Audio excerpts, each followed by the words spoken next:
su 1000 ce la fa. Se non proprio come nel celebre brano di Gianni Morandi, poco ci manca. 4, questo è il numero dei posti a ruolo da infermiere messi in palio, per così dire, dall'ULSS 2. Posti a tempo indeterminato e dunque molto allettanti, in grado di attirare aspiranti sia da vicino che da lontano. Cava dei Tirreni, una provincia di Salerno. Io sono siciliana ma abito a Vicenza, quindi mi sono trasferita da poco per fare questo concorso. Sono da San Donà di Piave. Al concorso pubblico indetto dall'azienda sanitaria trevigiana sono arrivate oltre 2000 domande.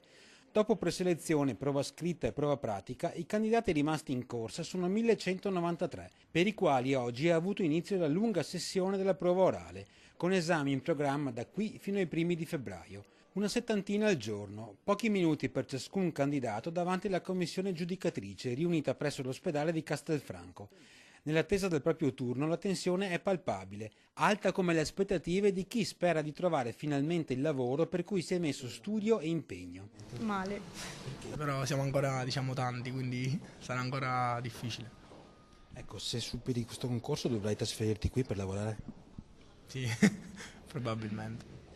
Vabbè, vedo che comunque Treviso in generale non è male come città. Ho studiato tantissimo, sono veramente in ansia. Probabilmente il tono di voce rende... Gestire un concorso con oltre 2000 domande non è una cosa semplice.